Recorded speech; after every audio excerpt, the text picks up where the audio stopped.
Guys, so I'm kind of cheating on this one a little bit in the sense of I am using the computer to help me draw this. So I actually made two squares right here, and if I make this a little bit bigger so we can see it, I'm going to connect the lines right here. So this, oops, not terrible, I'm going to use that line right there, this line, this line. I'm going to make an octagon because this is number 16. So I'm going to use this line as well. I'll redraw them just so we can see it. This is an octagon, and this is about as good of an octagon as I can draw with this one. So look at the official problem just to make sure we understand what's going on. A regular octagon is plotted on the coordinate plane. The distance between each vertex is 2 units to determine the area of the octagon. So this is on the coordinate plane. So this is a vertex, this is a vertex, this is a vertex. So basically, it's giving you a big hint saying, okay, each one of these, the distance is 2 units. Okay, that's not too bad, right? So it tells you already the distance is 2 units. 2 units, 2 units. I'm just going to have 2 after this all the way around. So 2, 2, 2, 2, 2, 2, 2. Okay, so we're looking for the area. So our area equals 1/2 apothem times perimeter. Perimeter equals our sides our side length times our number of sides. So we know perimeter equals, we know the side length. Our side length is 2, and times the number of sides, and the octagon is going to be 8. It's going to be 16, and then we're going to put units, right? I believe it didn't have units on there, so we're going to put units. So that is our perimeter right there, so we have that ready to go. Now we need to find our apothem. Remember, guys, if you already know what's going on over here, that's perfectly fine. That's actually wonderful if you already know what's going on. Then pause the video and come back at it in just a little bit of time if you get stuck. So I'm going to draw my center point, draw my line for each one, and then going to keep on drawing it over.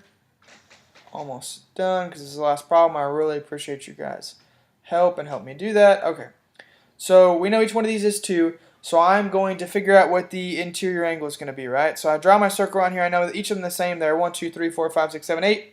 So I'm going to do 360 divided by 8 gives me what? So I'm going to use my mental math. Okay. Ooh. So 40 won't work, so I believe it's going to be 45 degrees. So each one of these is going to be 45 degrees. So 45, 45, let me draw my little hat on there. 45, 45, 45, 45, 45, 45. Okay, so we have that. They're all 45 degrees. Awesome, awesome, awesome, awesome, awesome. So we need to make sure in all of this stuff that we redraw our triangles, but I'm going to draw my apothem first. So I'm going to draw this down here in my apothem. I'm drawing it brown, doesn't show very much. This is my apothem. I need to find this, my apothem, so I can finish my area formula. So, okay, so I'm going to draw it, and I'm going to redraw this entire thing right here. Oops, not a very good spot. Right there. Anyway, that's what it's going to look like. So, right here. So, if my apothem, it cuts my angle in half. So, if my whole angle is going to be 45, what's my half of my angle going to be? This one's going to be 22.5. This one's going to be 22.5. Awesome.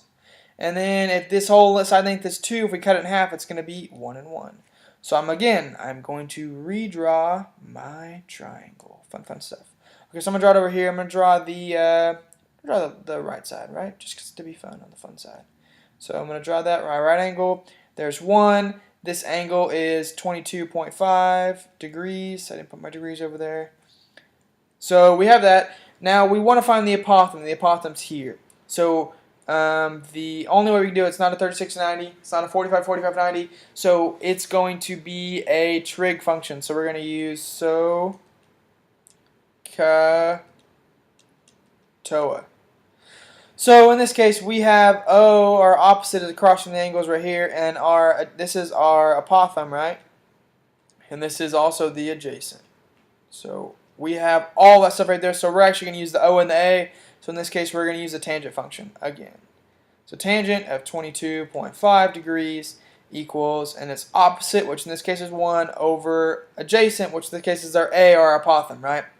So I'm going to multiply by A. I want to get it by itself. It can't be in the denominator. We're going to do that. It's going to be fun. So A times A is going to cancel out. So A times tangent of 22.5 equals 1 divided by tangent of 22.5 divided by tangent of 22.5, and So we're going to get these cancel out. So A is going to equal 1 divided by tangent of 22.5 degrees. So this is where our calculator comes in handy, right?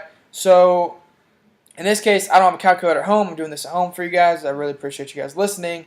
I'm going to type in the calculator on the computer. So I showed you earlier in an earlier video, but basically it's the Web 2.0 scientific calculator. I'm going to type it in there.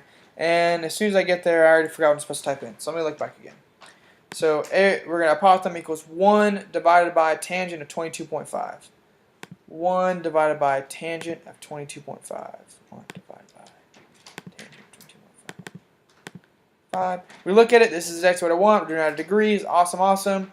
Equals 2.414. So I am just going to say 2.41. So A equals 2.4. You know what? We're 2.1414. We're going to keep it on there just for fun kicks, right? So, okay, 2.14. We have our perimeter already at 16 units. Let's plug it all in. So we're going to say area equals 1/2. We found our apothem is parentheses 2.414. And then we close our parentheses. And then we know that our perimeter is 16 units. So we're going to plug that in.